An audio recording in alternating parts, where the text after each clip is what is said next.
दोस्तों, एक बार महात्मा गौतम बुद्ध के शिष्य उनसे पूछा कि कृपया हमें ये बात बताएं कि कर्म क्या है और कर्म किसे कहते हैं। तो उसके बाद महात्मा गौतम बुद्ध ने अपने शिष्य से कहा कि कर्म को समझने के लिए मैं तुम्हें एक कहानी सुनाता हूँ। इस कहानी से तुम समझ जाओगे कि कर्म क्या है और कर्म किसे कहते हैं।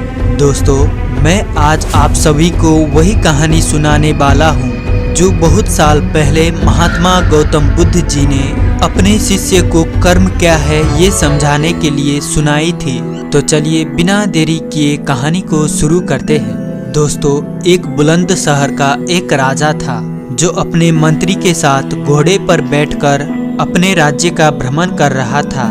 राज्य का भ्रमण करने के बाद राजा एक दुकान के पास रुक गया और रुकने के बाद राजा ने अपने मंत्री से कहा कि मंत्री जी, मालूम नहीं लेकिन क्यों मुझे लगता है कि इस दुकानदार को कल के कल फांसी की सजा सुना दूं और मुझे इसे मृत्यु दंड देने की इच्छा हो रही है। उसके बाद मंत्री जी राजा से इसका कारण पूछ पाते, इससे पहले राजा उससे आगे निकल गए। मंत्री ने इसका कारण पता करने के लिए अगली सुबह भेष बदलकर आम जनता का रूप धारण करके उस दुकानदार के पास पहुंचा। और वैसे तो दुकानदार चंदन की लकड़ियां बेचने का काम करता था। इसके बाद मंत्री जी ने दुकानदार से पूछा कि भाई, आपका काम कैसे चल रहा है।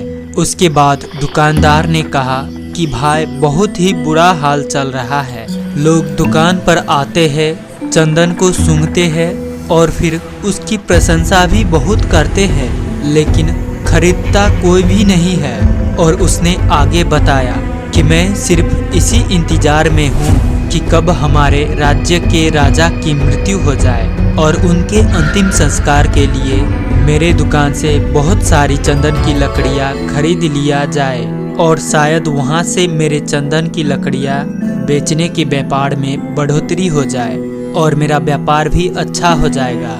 दोस्तों, इसके बाद मंत्री को सब बात समझ में आ गई कि यही वो नेगेटिव यानी कि नकारात्मक विचार है जिसने राजा के मन को भी नकारात्मक बना दिया है। वो मंत्री बहुत ही बुद्धिमान और होशियार था, तो इसीलिए उसने सोचा कि मैं थोड़ी बहुत इस दुकानदार से चंदन की लकड़ियाँ खरीद लेता हूँ। और उसके बाद उस मंत्री ने उस दुकानदार से पूछा कि क्या मैं आपके दुकान से थोड़ी बहुत चंदन की लकड़ियाँ खरीद सकता हूँ। दुकानदार यह सुनकर बहुत खुश हो गया और उसने सोचा कि चलो, इतने समय से कुछ भी नहीं बिक रहा था। और उसके बाद उस दुकानदार ने कुछ चंदन की लकड़ियाँ को अच्छी तरह से पैक करके उस मंत्री जी को दे दिया। उसके बाद मंत्री ने अगली सुबह राजा की दरबार में पहुंच गया और उसने राजा से कहा कि राजा, वो जो दुकानदार है ना, उसने कुछ चंदन की लकड़ियाँ आपके लिए तोहफे के रूप में भेजी है। यह बात सुनकर राजा बहुत खुश हुआ और मन ही मन सोचने लगे कि मैं बेकार में ही उस दुकानदार के बारे में गलत सोच रहा था। और उसने उस चंदन की लकड़ियों को हाथ में ले लिया और उसने उस चंदन की लकड़ियों को बहुत अच्छी तरह से सूंघ लिया और उसमें से बहुत ही अच्छी सुगंध आ रही थी। राजा इससे बहुत ही ज्यादा खुश हुए और उसके बाद राजा ने अपने मंत्री के हाथों उस दुकानदार के लिए कुछ सोने के सिक्के भेज दिए गए। उसी आम जनता का रूप धारण करके मंत्री जी अगली सुबह उस दुकानदार के पास चले गए और उसने वो सोने के सिक्कों को उस दुकानदार को दे दिया।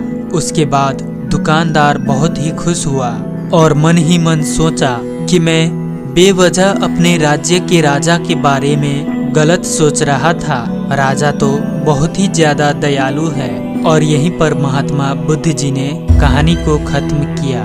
ये कहानी जब खत्म हुई तब गौतम बुद्ध ने अपने शिष्य से कहा कि अब आप बताएं कि कर्म क्या होता है। तब गौतम बुद्ध जी के सभी शिष्यों ने जवाब देते हुए कहा कि शब्द ही हमारे कर्म होते हैं और हम जो भी काम करते हैं वही हमारे कर्म होते हैं और जो भी हमारी भावना होती है वही हमारे कर्म होते हैं। महात्मा गौतम बुद्ध जी के सभी शिष्यों के जवाब सुनने के बाद महात्मा गौतम बुद्ध ने कहा कि आपके विचार ही आपके कर्म है। अगर आपने अपने खुद के विचारों पर नियंत्रण पाना सीख लिया तब आप एक महान इंसान बन जाते हैं। जब आप अच्छा सोचते हैं तब आपके साथ अच्छा ही होता है और वो होता ही रहेगा।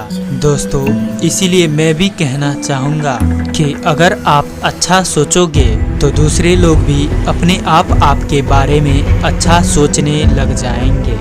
दोस्तों, आशा करते हैं कि आप इस कहानी से अपने विचार में अवश्य सकारात्मक बदलाव लाएंगे। और आपको ये कहानी कैसी लगी कमेंट में ज़रूर बताएं। और अगर कहानी पसंद आई होगी, वीडियो अच्छा लगा होगा तो इसे अपने दोस्तों और रिश्तेदारों के साथ साझा अवश्य करें। तो इसी तरह कहानी को समाप्त करते हैं। अंततः कहानी में बने रहने के लिए मैं किशन शर्मा आपका दिल से बहुत बहुत धन्यवाद करता हूँ।